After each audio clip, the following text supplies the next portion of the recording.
aquela postagem sobre julgarmos as pessoas e termos feridas emocionais que impulsionam esses julgamentos, deu o que falar, né? E lá no TikTok, principalmente, as pessoas estão me pedindo muito que eu faça um vídeo para explicar como sair dessa. Pois é, na verdade você se vicia a se aliviar falando mal dos outros, fazendo fofoca e tudo mais, na medida em que isso possa trazer alguma repercussão emocional para você e que você se sinta bem, né? Mas aos poucos isso não vai dando resultado, muito pelo contrário, você vai afastando cada vez mais as pessoas e ficando no seu mundo e morando na sua própria caverna. Aquele post fala sobre como o autor aborda a questão da falta do perdão, né? A dificuldade de você perdoar, que tem uma relação estreita com o tamanho da sua ferida emocional. Até que ponto você não perdoa, porque isso faria com que você estivesse perdoando a si mesmo. E no que você vai se ocupar? Qual é a sua ocupação? Qual é seu sonho? Então você começa a fazer intrigas, a dizer que aquela pessoa, ela só tem erros, ela tem uma pequenez enorme, mas no fundo você está falando de si próprio, né? É difícil você olhar para os seus erros, né? E quanto maior a sua ferida, maior a sua reatividade em relação a uma questão. Porque a diferença é entre a reflexão e você ser reativo. Será que você é mais reativo do que reflete mediante uma situação que está acontecendo? E quando nós somos muito reativos, resolvemos a questão, entre aspas, de uma maneira que machuca muitas pessoas, né? Porque você só pensa em preencher os seus buracos vazios e estancar o que sora de suas grandes feridas emocionais. Então ficamos naquela questão ali onde aconteceram tantos comentários em relação àquela leitura que eu fiz do trecho do livro, que eu sou coordenadora no grupo do livro.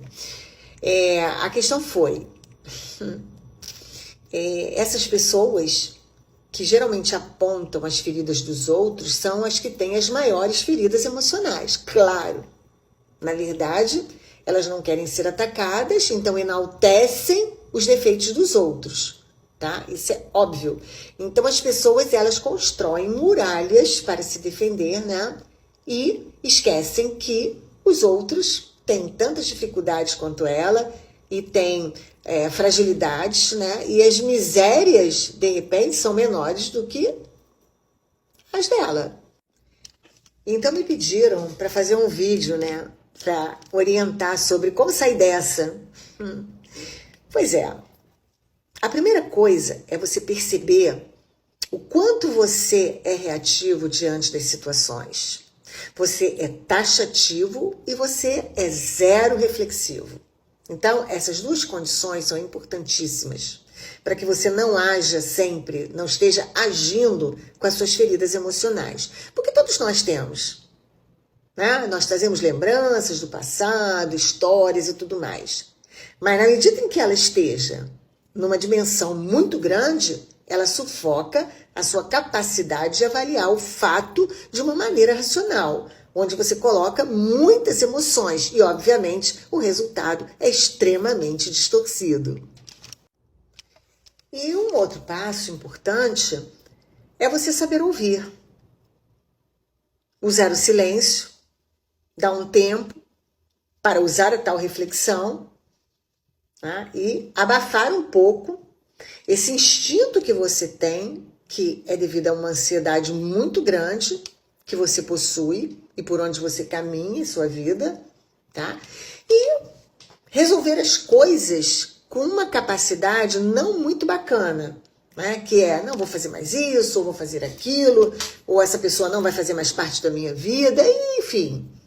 É aquelas coisas que não são racionais.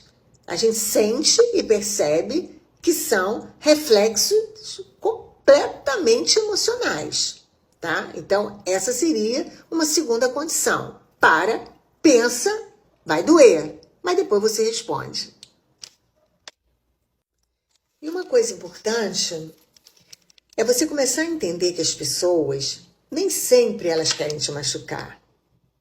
Nem sempre elas querem acabar com a sua vida como você imagina e sente. Porque tudo isso, esse impacto muito grande, faz parte dessa tal ferida emocional muito grande. Também, tá? Então, a sua incapacidade de perdoar, de entender, de refletir, tem a ver com isso.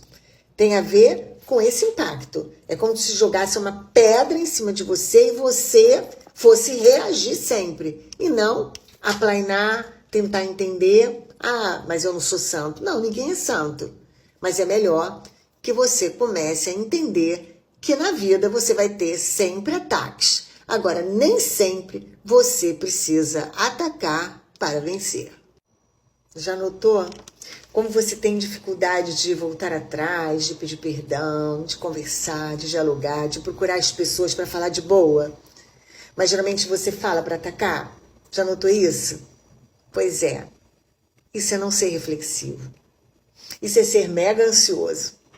Isso é ter uma ferida enorme emocional e que sora o tempo todo, que vai molhando, vai minando, vai alimentando essa tal ferida cada vez mais. Então você se recolhe.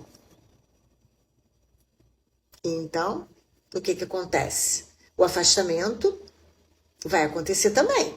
E você vai ter que ser ligado somente a uma pessoa que te apoia muito, né? Ou que precisa muito de você, ou que tem grandes necessidades em relação a você. Mas multiplicar grandes amizades vai ser difícil, né? O ataque é a defesa que essas pessoas conhecem. Então, elas vivem atacando e se colocando num pedestal do certo. Estão sempre corretos. São os reis da certeza e ponto, né? E acham que decidem a vida dos outros como se elas precisassem dela para viver, né? Seria ótimo conviver, mas já que fazer o quê? Então eu digo para você, procure ajuda. Tente ser mais reflexivo do que reativo. Segure a sua ansiedade e trabalhe no silêncio dos sábios. E não deixe que essa ansiedade, essa ferida, cresça mais do que você.